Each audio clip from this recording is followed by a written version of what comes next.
बिस्मिल्लाहिर्रहमानिर्रहीम। अस्सलाम वालेकुम वीवर्स। तो कैसे हैं आप सब? उम्मीद करती हूँ खैरियत से होंगे। तो ये देखें, आज मैंने आप लोगों के साथ कितने खस्ता कितने ज़बरदस्त ये मीठी टिक्कियों की रेसिपी शेयर की है। ये रेसिपी बहुत आसान है, लिटरली इनका टेस्ट बहुत मज़े का था। मेरे घर वालों को ये मीठी टिक्कियाँ बहुत पसंद आई थी। तो देर किस बात की, रेसिपी को बनाना स्टार्ट करते हैं। इसके लिए मैंने ले लिया यहाँ पे 2 कप के बराबर मैदे का। मैदे को आपने छान के ऐड कर लेना है। 1 कप मैदा मैंने छान लिया है। अब दूसरा कप मैदा ऐड करेंगे और वो भी छान के ऐड कर लेना है। अब इसके अंदर ऐड करेंगे 1/3 कप के बराबर सूजी का, और सूजी को भी आप छान के ऐड करें ताकि इसके अंदर कोई कचरा वगैरह ना हो। और ये देखिए, सूजी को मैंने छान लिया। अब इसके अंदर ऐड करेंगे 1/4 कप के बराबर शुगर पाउडर का। शुगर पाउडर भी आपने छान के ऐड कर लेनी है।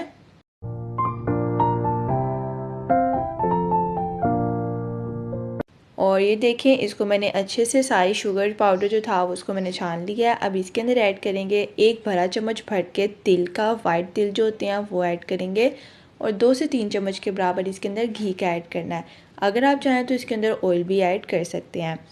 अब इन सारे इंग्रेडिएंट्स को अच्छे से मिक्स करेंगे तकरीबन 2 से 3 मिनट के लिए।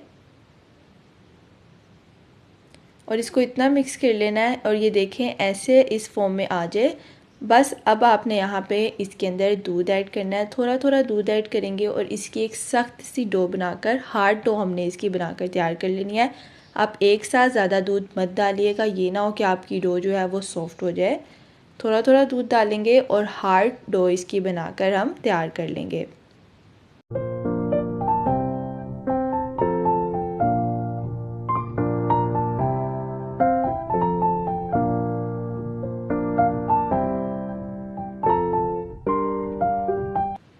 इसके अंदर मैंने तकरीबन आधा कप के बराबर दूध का डाला था। और ये देखिए, मैंने हार्ड डो जो है वो बनाकर तैयार कर लिया। अब इसको हमने तकरीबन 10 से 15 मिनट का रेस्ट देना है। और ये देखें, यहाँ पे 10 से 15 मिनट जो है वो डो को हो चुके हैं। अब हम इसको शेल्फ पे उतारेंगे। इसको एक दफ़ा मिक्स करेंगे, डो को मसल लेंगे। और इसको जो है वो अब हम 2 पार्ट्स में डिवाइड कर लेंगे। और इसको रखेंगे साइड पे। और एक पार्ट लेके इसको हमने बेल लेना है, पतला सा, फुल पतला हमने इसको शेल्फ पे बेल लेना है।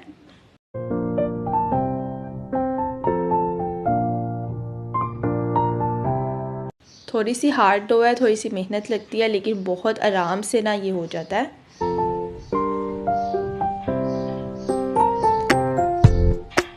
बार बार इसकी ऐसे साइड चेंज करेंगे और इसको बिल्कुल पतला सा बराबर हमने इसको बेल लेना है।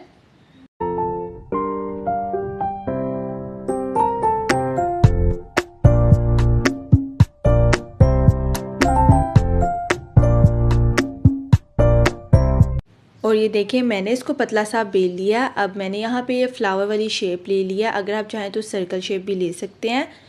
अब इसकी हम शेप्स बना लेंगे। और ये देखिए, मैंने सारी शेप्स बना ली हैं। अब ये जो एजेस हैं इसको हम उतार लेंगे, साइड पे कर लेंगे। और इसको दोबारा से हमने फोल्ड करके इसकी हमने दोबारा से इसको बेल के इसकी शेप्स बना लेंगे। और बाकी सारी शेप्स भी आपने उसी तरह बनाकर तैयार कर लेनी है। अब आप चूल्हा चलाएंगे, बिल्कुल हल्की सी आग, और इसके अंदर ऑयल डाला है। ऑयल को फुल गर्म होने देंगे और इसके अंदर जो है वो टिक्कियाँ डालेंगे एक एक करके। इसको आपने बिल्कुल दम वाली आग में फ्राई करना है, नहीं तो आपकी टिक्कियाँ अंदर से कच्ची रह जाएंगी। पहले आपकी नीचे होंगी और थोड़ी देर बाद ये ऊपर आ जाएंगी ऑयल के ऊपर। और इसको बिल्कुल हल्की आंच में आपने ऐसे हिलाते हुए इनको फ्राई कर लेना है। और ये देखिए, कितना प्यारा सा एक साइड से गोल्डन सा कलर आ गया है। इसकी साइड चेंज करेंगे। और ये कितनी अच्छी फूल रही हैं। बहुत खस्ता हमारी ये टिक्कियाँ बनकर तैयार हुई थी। एक दफ़ा मेरी इस रेसिपी को ज़रूर ट्राई कीजिएगा। टिक्कियाँ फ्राई हो चुकी हैं, इसको आपने ऐसे निकाल लेना है। और बाकी टिक्कियाँ जो हैं वो डाल के फ्राई कर लेनी है। याद रखिए, आग इसकी आप दम वाली रखिएगा, ज़्यादा तेज़ आग बिल्कुल भी मत कीजिएगा। और ये देखें, सारी टिक्कियाँ हमारी जो हैं वो फ्राई हो चुकी थी। आप भी इनको ऐसे बनाकर तो कंटेनर में जो है वो सेव कर सकते हैं। और ये इतनी खस्ता बनकर तैयार हुई थी, आप इनकी आवाज़ जो है वो सुन सकते हैं खुद ही।